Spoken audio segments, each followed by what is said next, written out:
Hey everyone, Black Marla is back with a fresh batch of chilling tales. If you enjoy this video, don't forget to like, comment, and subscribe. The White Silence. The plane touched down with a heavy thud, its engines howling against the bitter winds sweeping across the endless tundra. Dr. Eleanor Grant peered through the frost-coated window, her breath fogging up the glass. The small Russian town of Verkhovzero appeared like a speck of grit in the vast expanse of white nothingness. Wooden cabins huddled together, their roofs bowed under the weight of snow.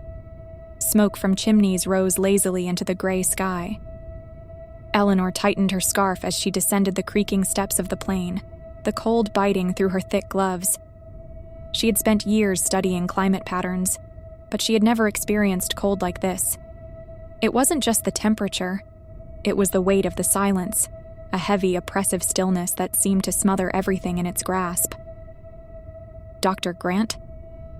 A deep voice startled her. She turned to see Sergei, her assigned guide, a burly man with a fur-lined parka and a beard frosted with ice. His piercing blue eyes studied her with curiosity and a hint of skepticism. "Welcome to Verkhovzero.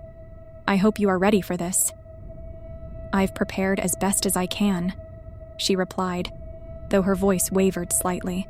Sergei chuckled, the sound more like a growl. "You cannot prepare for this place, but you will see." The research station was a modest wooden structure perched on the edge of a frozen lake. Eleanor's mission was to investigate the rapid thawing of the permafrost in the region, a phenomenon that had baffled scientists.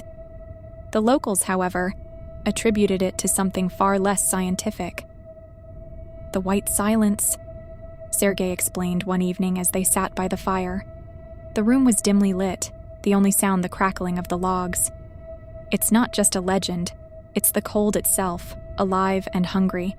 It whispers to you, calls your name, and if you listen, it takes you." Eleanor smirked.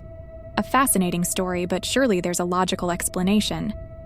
Perhaps auditory illusions caused by the wind or atmospheric conditions. Sergei's expression darkened. "You can explain many things, Dr. Grant, but not this." Days turned into weeks. Eleanor immersed herself in her work, drilling into the ice and collecting samples. Yet, the sense of unease grew. She first heard the whispers during her second week. Alone by the lake, she had been measuring the thickness of the ice when a faint voice reached her ears. "Eleanor." She froze, her breath clouding the air. She scanned her surroundings, but there was no one. Just the wind, she told herself, though her pulse quickened. The whispers became more frequent, always when she was alone. Sometimes they were faint, like distant murmurs. Other times, they were clearer, as though someone stood right behind her. One night, she awoke to a deafening silence. The fire had gone out, and the cold seeped into her bones. She swore she heard footsteps outside her window, crunching softly in the snow. Gathering her courage, she stepped outside with a flashlight. The beam illuminated the snow-covered ground, revealing footprints leading away from her cabin toward the forest. They were human, but spaced unnaturally far apart, as though the person had been leaping. "Sergei?" she called, her voice trembling. No answer. The silence pressed in, suffocating. Sergei disappeared the next day. He had gone out early to check on the snowmobiles and never returned. Eleanor and the other researchers searched for hours, but the only trace they found was his snowmobile, abandoned at the edge of the forest. The footprints leading away from it matched the ones Eleanor had seen the night before. "Something's wrong here," one of the researchers muttered, his face pale. Eleanor tried to maintain her composure. "We'll call for help. They'll send a search team." But the radio was dead, and the nearest town was days away. Left with no other choice, Eleanor ventured out alone to retrieve more samples, hoping to salvage what she could of the expedition. She reached the frozen lake, its surface eerily smooth and reflective. The cracks she had studied earlier had grown, forming strange, intricate patterns. They looked like figures, humanoid shape stretching toward the center of the ice.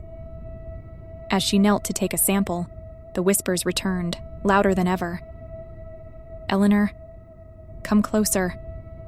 Her hands shook as she set up her equipment. "It's just the wind," she whispered to herself. "Come closer." She stood, heart pounding. The voice was no longer distant. It was inside her head, reverberating like a scream. The figures in the ice seemed to shift, their outstretched arms reaching toward her. "Eleanor!" She stumbled back, dropping her equipment.